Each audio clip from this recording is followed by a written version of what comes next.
तस्मै श्री गुरुवे नमः।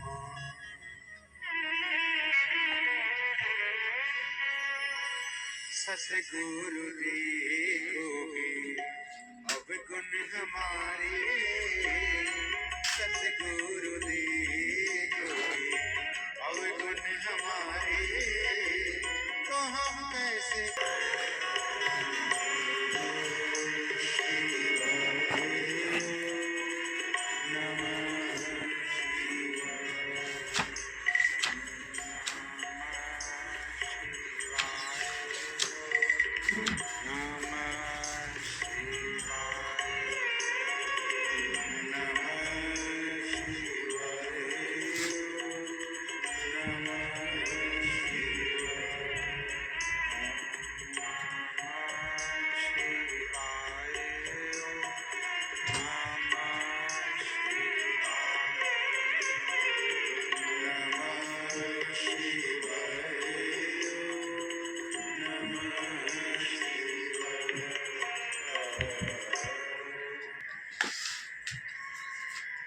पवन चरणों में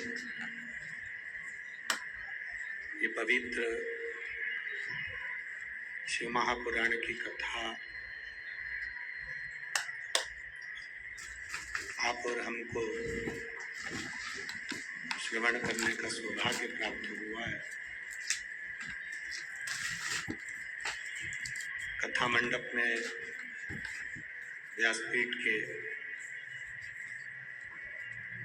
शोभा बढ़ा रहे परम पूज्य महामंडलेश्वर श्री श्री 1008 पूज्य श्री महाराज जी ददरवा धाम सरकार,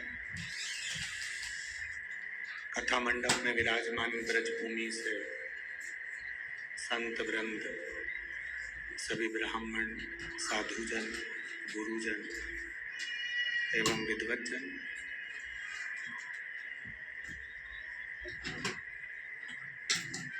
कथा मंडप में ददरवा धाम सरकार की कृपा से, श्री हनुमंत लाल जी की दया से, कृपा से, उनकी उदारता से, बाबा भोलेनाथ जी की कृपा से मुख्य यजमान का पद शिव पार्वती के रूप में श्री अखिलेश जी तिवारी जी, इटावा उत्तर प्रदेश से, जिन पर बाबा देवादिदेव महादेव की कृपा हुई,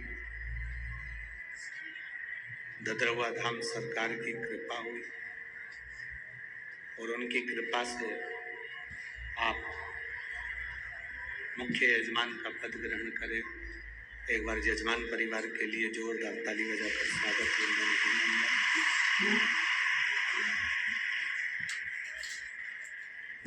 शिव की कृपा बिना, भगवान की दया के बिना, भगवान की करुणा के बिना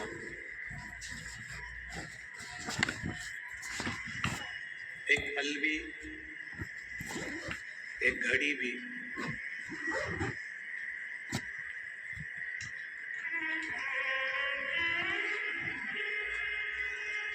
ऐसी नहीं जाती जिस घड़ी में, जिस पल में, जिस क्षण में हम भगवान देवादिदेव महादेव का गुणगान ना करें।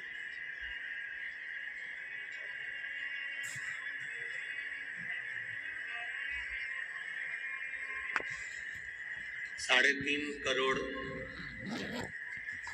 रोम छिद्र का ये शरीर है और 3.5 करोड़ रोम छिद्र के शरीर में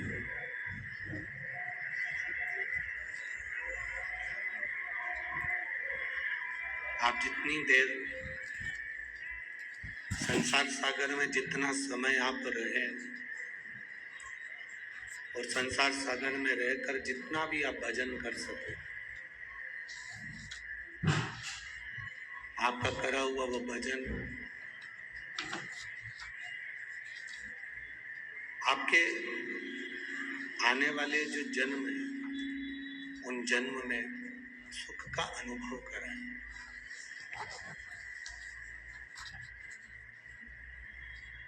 देखिए, शिव महापुराण की कथा कहती है, भगवान शंकर का चरित्र कहता है, मृत्यु लोक में जन्म ले लेना या पृथ्वी पर पैदा हो जाना, जन्म ले लेना सरल है। डीले कम कर दो बाबा,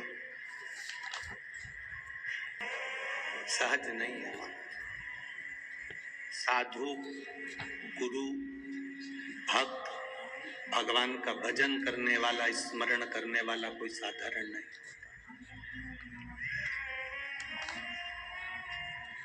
आज भिंड जिले में चंबल की इस भूमि को कौन नहीं जानता।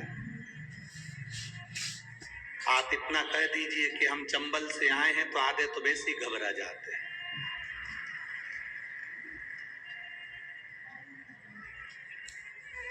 बस इतना कह दिया ना आपने कि हम चंबल से आए, उतने में लोग घबरा जाते। जरा विचार करना, 27 वर्षों से गुरु महाराज की अपन शताब्दी वर्ष के आनंद के अंतर्गत ये 27 साल से उनके उत्सव को सीएपीए के रूप में अपन मना रहे हैं। 27 साल से तो ये मना रहे हैं, और उसके पहले जब गुरुजी यहाँ रहे होंगे, स्वामी जी संत महात्मा यहाँ रहे होंगे, और उन्होंने जो आज बालाजी की, श्री हनुमंत लाल जी की सेवा करी होगी, सीताराम सरकार की सेवा करी होगी, तो विचार करिएगा, इस संपूर्ण चंबल की भूमि में जब चारों तरफ लोग भय से होंगे, तब एक संत इस भूमि पर बैठकर जब हनुमान जी और राम जी की तप साधना करता होगा, तो ये भूमि कितनी पवित्र होगी।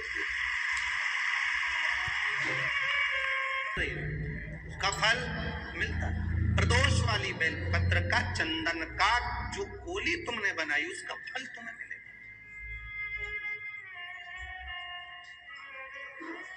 अब सोमवार की अष्टमी के दिन का जो चंदन है, बाबा को जो तुमने बेलपत्री का, चंदन का जो लेपन करा है, जी के यहाँ पर ये कथा चल रही है।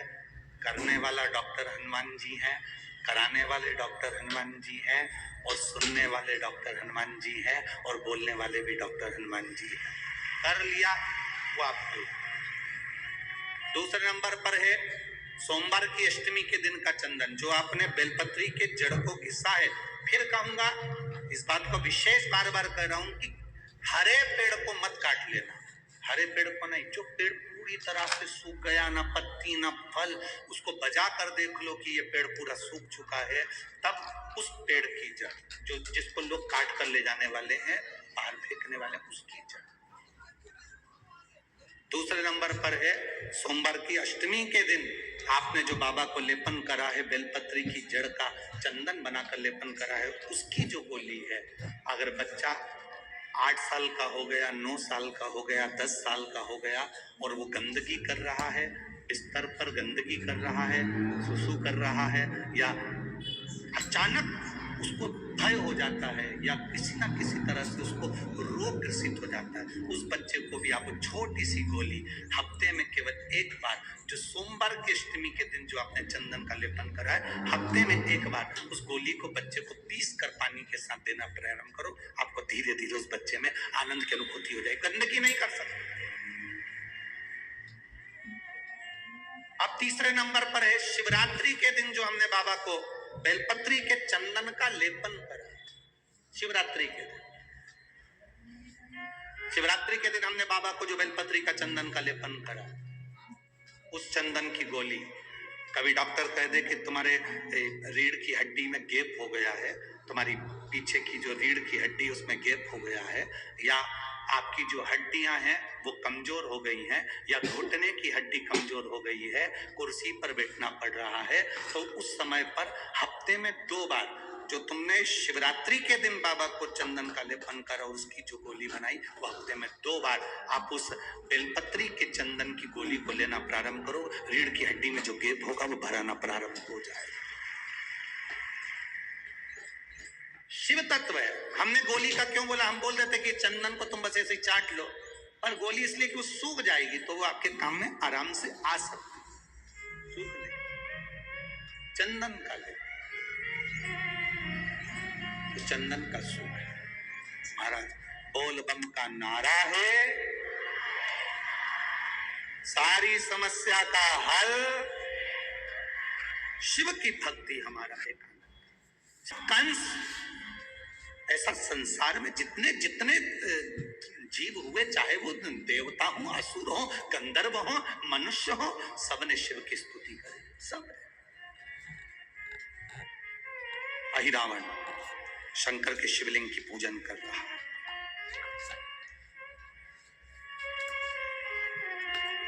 शिव के शिवलिंग की स्तुति कर रहा।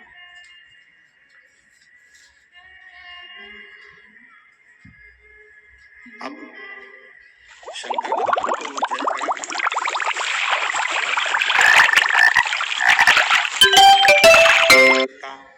उठकर जाता, उठकर जाने के बाद अहिरावण के उस पाताल लोक में एक मछली बड़ी सी आती और वो मछली शिवलिंग के आसपास भ्रमण करती।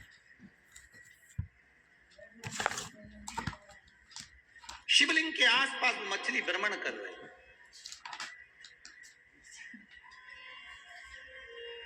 ये बात अहिरावण को नहीं मालूम कि मैं शंकर भगवान का शिवलिंग का पूजन कर कर उठता हूं और वहां एक मछली आकर जल में घुमा करती है।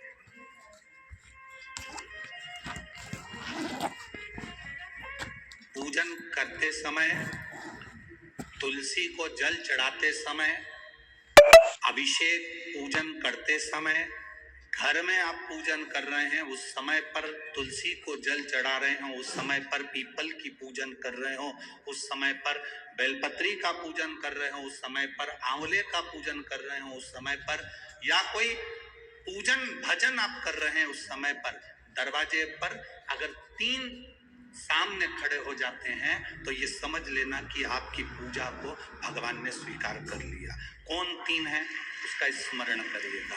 पहला, पूजन करते समय, भगवान की आराधना करते समय अंदर मंदिर में अपने घर में बैठकर आप भगवान निला रहे हैं, भगवान की पूजन कर रहे हैं, अर्चना कर रहे हैं, सेवा कर रहे हैं, माला जाप कर रहे हैं, पूजन अर्चना कर रहे हैं, तुलसी को जल चढ़ा रहे हैं, उस समय पर 3 का दर्शन अगर आपको हो जाता है, आपके दरवाजे पर अगर आ जाते हैं तो आपका समझ लेना पूजा स्वीकार हो गया। पहले नंबर पर पूजन करते समय दरवाजे पर गौ माता आकर खड़ी हो जाए, समझ लो तुम्हारा पूजन सफल हो।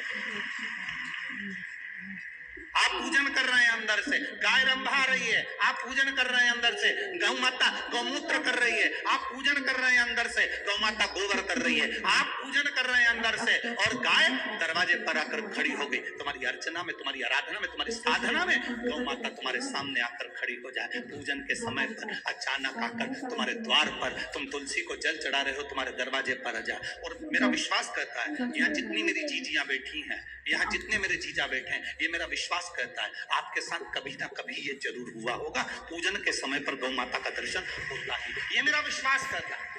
और ये कब होता है? जिस दिन आपका चित्त, मन, वृत्ति भगवान में रमी हो।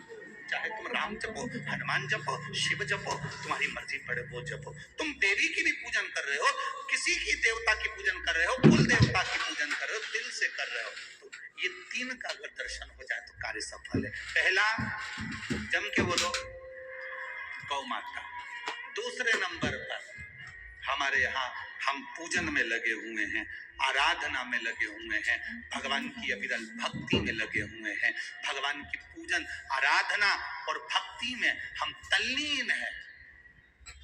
और दूसरे नंबर पर उस पूजन करते समय पर तुम्हारे घर की बहन बेटी तुम्हारे दरवाजे पर आ जाए तो समझ लो पूजन सफल हुआ है। क्या बहन बेटी के आने से पूजन सफल हो सकता है?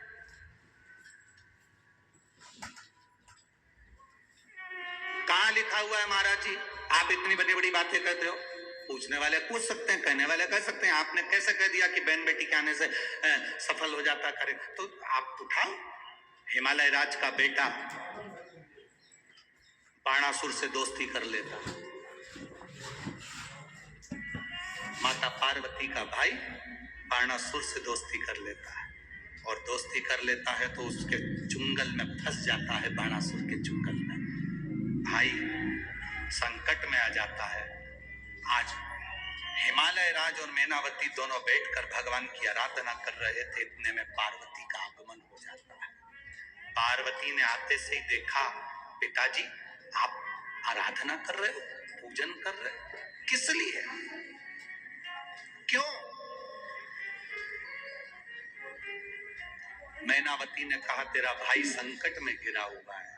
पार्वती ने कहा क्यों चिंता करते हो, क्यों चिंता करते हो? पिताजी मैं आई हूं ना, चिंता मिटा दूंगी, चिंता मिटा दूंगी, आप चिंता ना करें। क्या हुआ? बाणासुर तेरे भाई को कष्ट दे रहा। बेटी पार्वती ने संकल्प ले लिया, उस बाणासुर का अंत मैं करूंगी। ना भगवान ब्रह्मा बाणासुर को मार सके, ना भगवान कृष्ण बाणासुर को मार सके।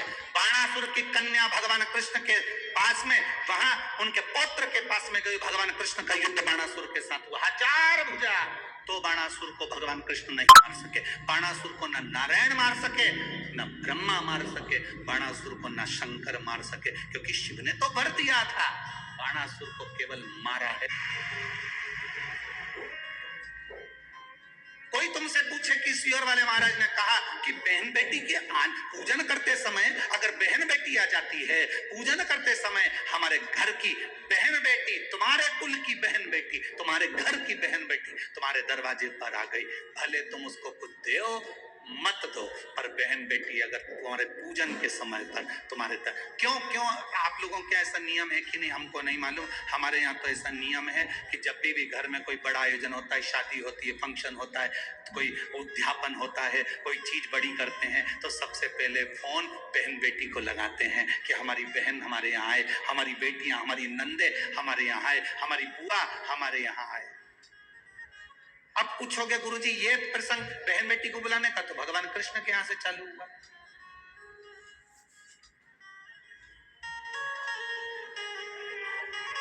नंद बाबा की कितनी बहन थी? तो नंदा सुनंदा। नंद बाबा की 2 बहन थी। एक बहन को मालूम पड़ा कि यशोदा जी को संतान होने वाली है, तो एक ने दूसरी से कहा भाभी को संतान होने वाली है, तू कब जाएगी? बहनों में बड़ा प्रेम रहता है, मायके जाने से पहले फोन पे बात कर लेती, तू कितनी तारीख को जाएगी? वो बोलती है कि मैं इतनी तारीख, तो मैं थोड़ा सा बाद में आ जाऊंगी, तू चली जाना फिर मैं आ जाऊंगी। अब भाभी को कोई नहीं है संभालने वाला, तो जापा तो अपने को संभालना पड़ेगा, डिलीवरी तो अपने को देखना पड़ेगी। एक काम कर, 15 दिन पहले तू संभाल लेना, 15 दिन बाद मैं संभाल लूंगी। हाँ ठीक है। नंदा सुनंदा दोनों ने आपस में बात कर ली कि भाभी को संतान हो तो तुझे, तो आ गई नंदा। नंद बाबा की बहन नंदा आकर घर में रहने लगी, और भाभी को जब जापा हुआ तो सबसे पहले नंदा भगवान को हाथ जोड़कर कहती है, बाबा ऐसी कृपा करना, ए बाबा ऐसी कृपा करना, मेरे भैया की यहाँ 60 साल के बाद तो औलाद हो रही है, तो ऐसी कृपा करना कि उनके घर में लड़का हो जाए। और नंदा हाथ जोड़ती जोड़ती जोड़ती जोड़ती यशोदा जी के कक्ष में गई, और जो कक्ष में गई जाकर जो दर्शन करा तो लाला का दर्शन था। नंदा खुश हो गई, थाली उठाकर बजाने लगी कलदार से, और एक थाली को उठाकर उस नंदा ने बजाया, थाली को उठाकर। कांसे की थाली, पीतल की थाली, तांबे की थाली, जिसके घर में बजती थी उसके घर में शुभ संदेश आता था। आज के जमाने में स्टील बजता है।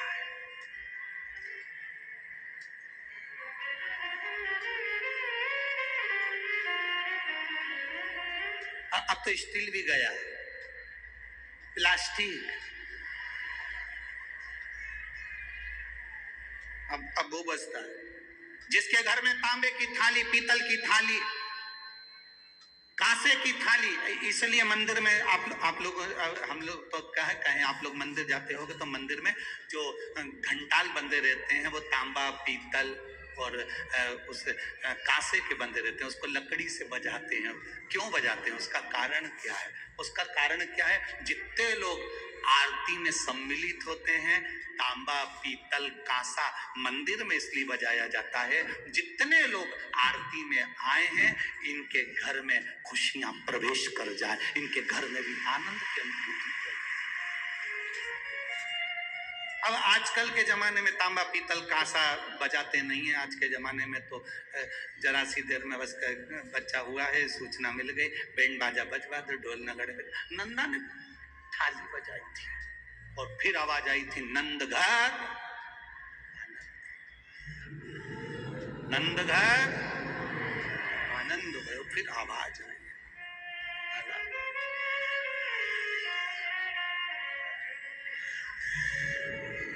शिव तत्व कह रहा, पूजन करते समय, भजन करते समय, स्मरण करते समय, आराधना करते समय, भगवान को भजन करते समय, तुलसी को जल चढ़ाते समय, अगर ये तीन का आना तुम्हारे दरवाजे पर हो जाए, समझ लो तुम्हारा पूजन सार्थक हो गया, तुम्हारा भजन सार्थक हो गया। भजन सार्थक।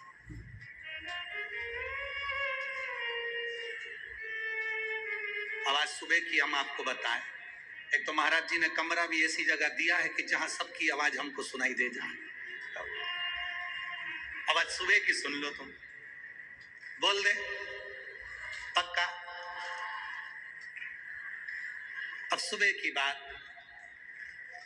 सुबह मॉर्निंग वॉक पर उठे, सुबह सुबह का समय था, घूम रहे थे, इतने में दो जीजी और दो जीजा।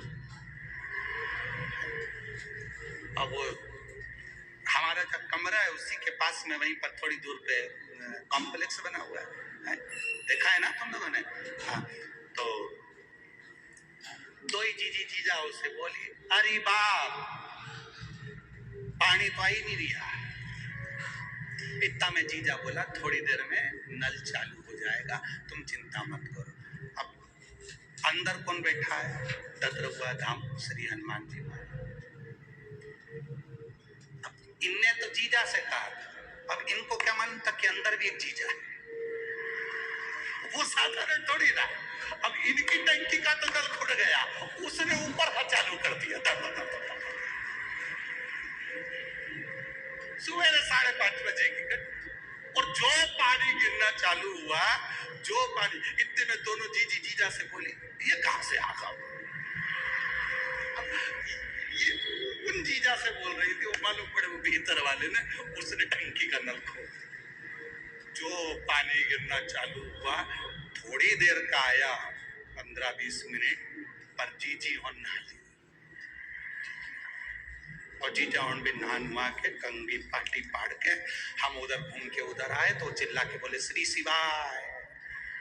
यहीं बैठे होंगे वो चारों जीजी जीजा, यहीं बैठे होंगे, ऐसा हो ही नहीं सकता कोई यहाँ नहीं हो, यहीं बैठे होंगे वो चारों, और वहीं से चिल्ला रहे, श्री शिवाय। हमने कहा, आ गया,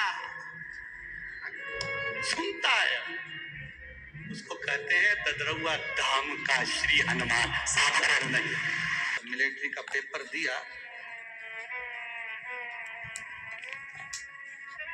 मैं नाम नहीं बोलूंगा क्योंकि बस इतना जरूर बोल दूंगा, उसके गांव का नाम है दिगुआ।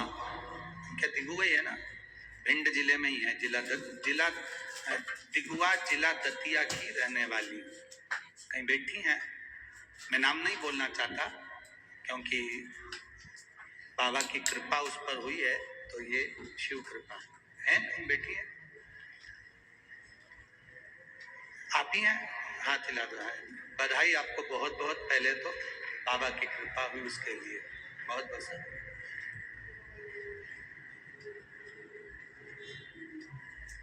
पत्र दिखाओ पर नाम ना दिखाओ, ठीक है? आए उसके लिए साधुवाद। एक बार फिर से हाथ हिला दो जी, बहुत बहुत साधुवाद।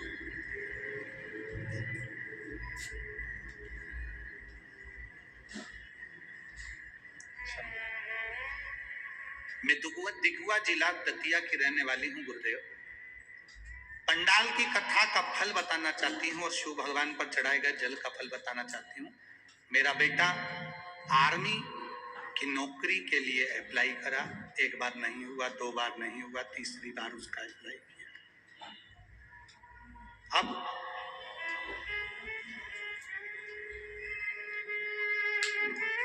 एक मिनट में निकल गया, मेडिकल में निकलना था पर उसके शरीर में कोई रोग था। उसकी छाती का जो बैलेंस था उस रोग के अंतर्गत वो बराबर नहीं था, उसको एक गठान थी। अब गठान थी तो उसका ऑपरेशन होना था और ऑपरेशन वाले को उसमें सफलता नहीं मिलती आर्मी के अंदर। अब करें क्या? गुरुदेव, मैंने मेरे बेटे से कहा कि तू शिवजी पर जल चढ़ाया कर, वो सब समस्या का हल निकाल सकता है। बाबा 15 दिन बचे थे और मेडिकल होना था और जांच होना थी, पर बाबा की कृपा का मैं क्या गुणगान करूं। मेरे बेटे ने कहा मैं बाबा पर भरोसा रखा हूं, मां मेरा ऑपरेशन करा दे, गठान निकलवा। ऑपरेशन कराया अहमदाबाद में, गठान निकलवा। 15 दिन में गठान निकलने के बाद घाव कैसे सूखे? 15 दिन में मेडिकल होने, कैसे घाव सूख सकता है? पर बेटे ने कहा मां अगर ऑपरेशन कराया है और सफल हो गया तो 15 दिन में घाव भी सूखेगा। बस बाबा का जल लगाता, पान करता और मेडिकल के लिए चले गया। उसको मालूम था कि मेरी नौकरी नहीं लगेगी क्योंकि मेरा ऑपरेशन का शरीर है, नौकरी कैसे लग सकती है, वो भी आर्मी में, बहुत कठिन। पर बाबा बाबा है गुरुदेव। सारे एग्जाम पास हो गए, मेडिकल की जांच के लिए मैं अंदर गया और मेरे बाबा का क्या वर्णन करूं। वो आता है, उसका जल लगाकर पूरे शरीर पर गया था गुरुदेव। शायद मेरे जैसा पहला व्यक्ति होगा जो शिव जी के चढ़े हुए जल को अपने पांव में भी लगाकर चले गया और सब दूर लगाकर चले गया। मैं अंदर गया, मेरी मेडिकल की जांच हुई और मुझे आर्मी की नौकरी मिल गई। मैं बाबा को धन्यवाद। शिव तत्व है, बधाई आपको मां, बहुत बहुत शिव तत्व है। शंकर ओघड़ी है, अड़भंगा है, अड़भंगा। आप उसकी नौकरी कर रहे हैं, आप उसकी चाकरी कर रहे हैं, आप उसकी सेवा कर रहे हैं, उसका फल है।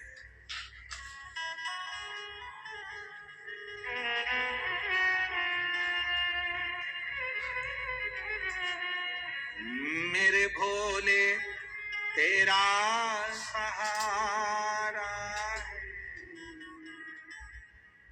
मेरी नैया का तू मेरी जीजियों, मेरे जीजाओं, मेरी बेटियों, मेरे बेटाओं, एक बात का स्मरण रखना, आपकी भक्ति जितनी प्रबल होगी मेरा शंकर आपको छोड़ेगा नहीं। जिस हाथ से तुम शंकर जी को जल चढ़ाते हो वो हाथ मरते दम तक मेरा महादेव नहीं छोड़ता। मरते दम तक मेरा महादेव नहीं छोड़ेगा। शंकर पर जल चढ़ाया हुआ हाथ मेरा महादेव पकड़। मछली ने संकल्प ले लिया कि मैं चढ़ा हुआ जल ही जो शिवजी पर चढ़ाया गया जो जल है, शंकर पर अभिषेक का जो पदार्थ है, शिवजी पे चढ़ाया गया अभिषेक की जो सामग्री वो लेते हैं, अभिषेक। अब मछली नियम ले रही है। अहिरावण के जाने के, अहिरावण चले गया 15 दिन तक अहिरावण नहीं आया, मछली तड़प रही है, मछली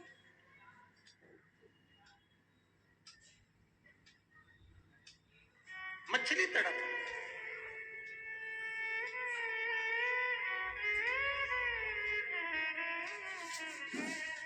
मछली, अब मछली का तड़फन, मछली का तड़फना, तड़प।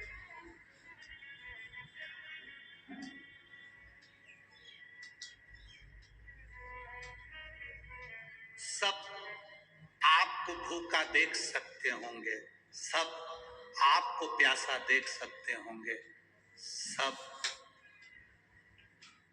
आपको खाली हाथ देख सकते होंगे, पर मेरा महादेव ना आपको खाली हाथ देखता है, ना मेरा महादेव आपको भूखा और प्यासा देखता है।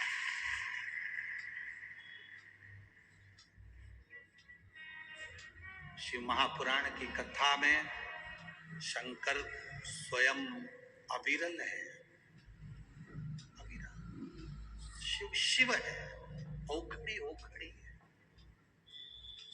मछली तड़प रही थी, अब शंकर जी का चढ़ा हुआ पदार्थ उसको मिल नहीं रहा था। उसने नियम ले रखा था, मैं शंकर के अभिषेक का ही पदार्थ लूंगा, शिव जी का ही प्रसाद लूंगा, शंकर का। जब कोई संत साधु गुरुजन जीव जंतु मनुष्य जो संकल्प लेता है, वो संकल्प पूरा करने वाला कोई दूसरा नहीं होता, पूरा करने वाला देवाधिदेव महादेव स्वयं पूरा करता है। महाराज जी संकल्प लेते हैं कि साल में एक बार ऐसा बड़ा आयोजन इस चंबल क्षेत्र में हो। महाराज जी का तो संकल्प रहता है, अपने शिष्यों को सूचना कर देते हैं, ये बड़ा आयोजन हो रहा है, समझ जाओ, तैयारी करो सारा। महाराज जी ने तो प्रशासन को सूचना दी, सबको सूचना दी, सबके पास सूचना दी। इन सब के पास सूचना देने से पहले मेरा विश्वास मेरे महाराज जी के चरणों में है। महाराज जी आप सबसे कहने से पहले गदरुआ हनुमान जी से कहते होंगे कि बाबा ये कार्यक्रम है, उनसे कहते होंगे कि ये कार्यक्रम है और बड़ा आयोजन है, संभालना है आपको, कोई दूसरा नहीं। कौन संभाले? ए मेरी जीजी, और तुम्हारे घर का आयोजन होता है ना, तुम्हारा देवर संभाल लेता, जेठ संभाल लेता, बेटा संभाल लेता, भाई संभाल लेता। संत का कौन सा देवर है? संत का कौन सा जेठ है? संत का कौन सा ससुरा है? संत का तो केवल एक ही है, सीताराम सीताराम सीताराम सीताराम सीताराम सीताराम सीताराम। जब कोई समस्या आती है, संत उसी समय माला पकड़ कर बैठ जाते, सीताराम सीताराम। अब इनको टेंशन नहीं है, टेंशन किसको? राम जी सीता जी से बोले, जब वो 1000 गौशाला की गौशाला बनी है, वहां भंडारा चल रहा है, सीता तू अन्नपूर्णा संभाल ले, मैं कथा संभाल लूंगा। ये तो बैठ गए, सीताराम सीता।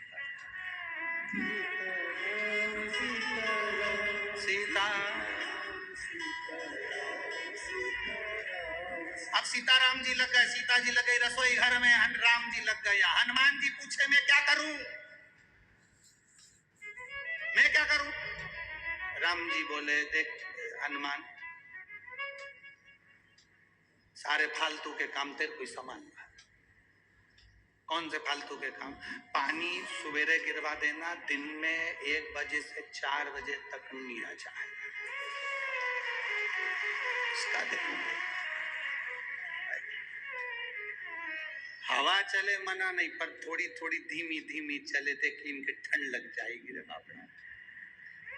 और भिंड की और चंबल की हवा लग गई तो देवियां और ओघड़ी हो जाए।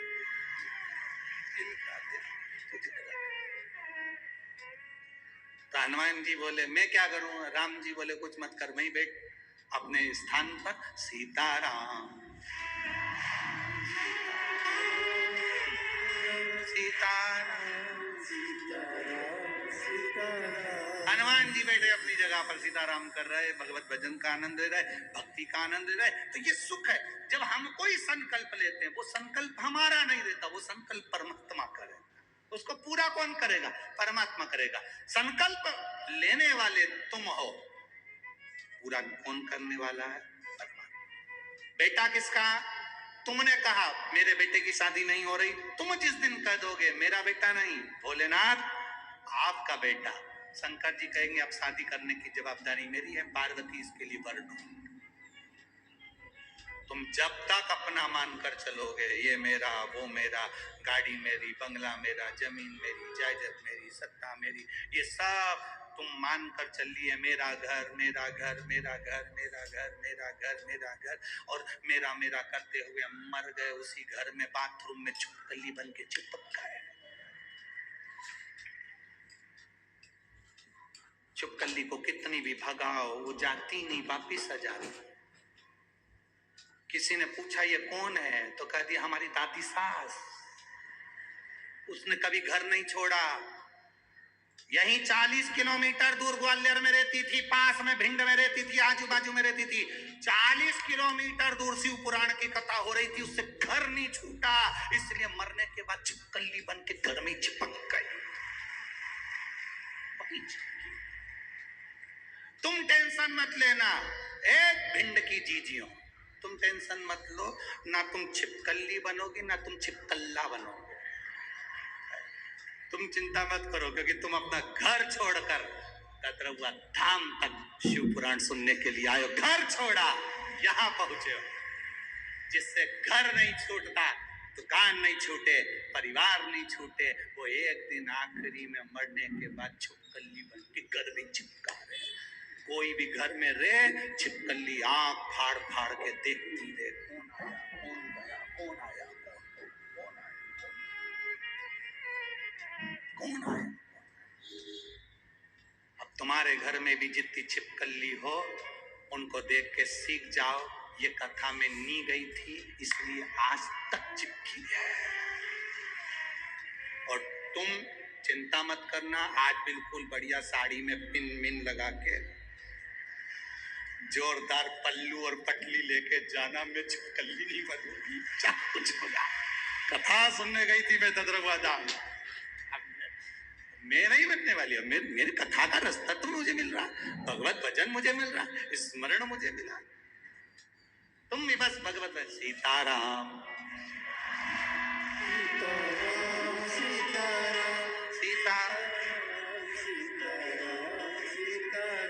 स्मरण चित्त रखिए। मछली ने संकल्प ले लिया, शंकर पर चढ़ा हुआ ही खाऊंगी, इसके सिवाय कुछ नहीं।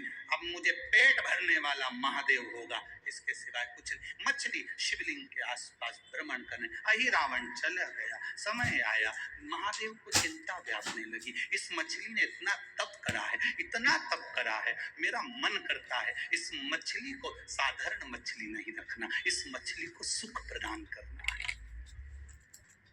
और मछली के बच्चे जन्म लेंगे, मर जाएंगे, और मछली के बच्चे कभी राज सिंहासन तक नहीं पहुंच पाएंगे।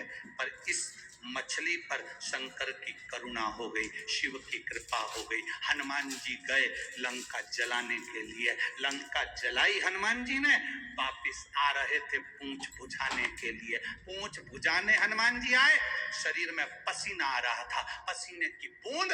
शंकर का एक रूप है हनुमान, 11वां रुद्र अवतार है शंकर का हनुमान।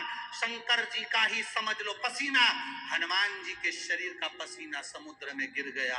वो जाकर मछली के पेट में, भूख लग रही थी। मछली खाती क्या थी? जो शंकर के जल, जो शंकर जी पे शिवलिंग पर जो चढ़ता था, उसकी जो गंध मिलती थी, मछली उसे पाती थी।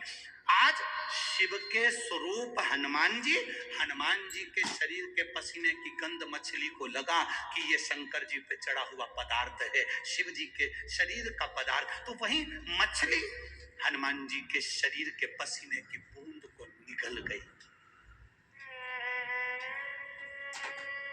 गर्भ ठेल गया, गर्भ ठेल गया।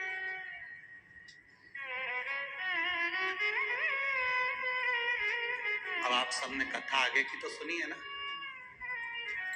एक बेटा जन्म लिया, अहि रावण आ गए, मछली पकड़ी गई, अहि रावण के सामने मछली का पेट फाड़ा गया। एक बेटे ने जन्म लिया, पकड़ धोज, एक बेटे ने जन्म। छोटे से बेटे को अहि रावण के पास लाया गया। ये बच्चा है, मछली के उदर में से निकला, क्या करना है? बड़ा करो इसको, पाल पोस के बड़ा करा। नीचे का भाग उस बच्चे का मछली का था और ऊपर का भाग बंदर का था।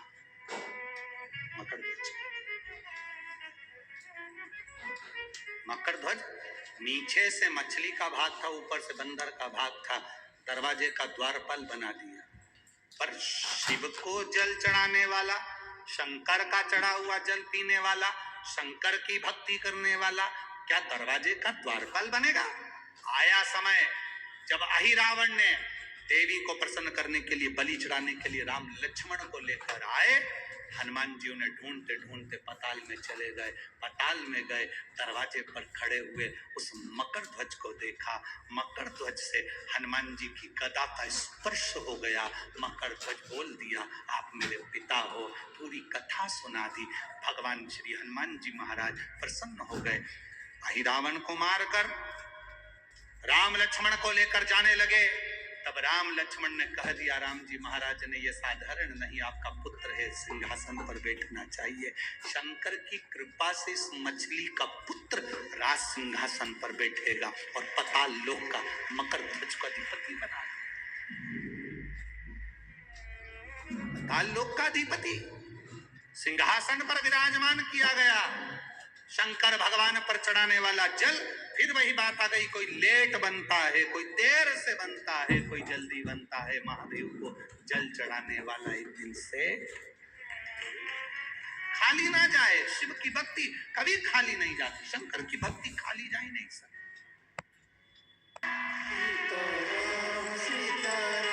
सीता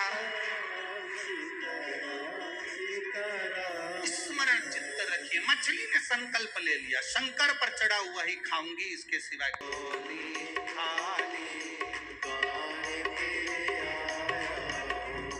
ओ द्वार तेरे आया बाबा, द्वार तेरे आया, द्वार तेरे आया,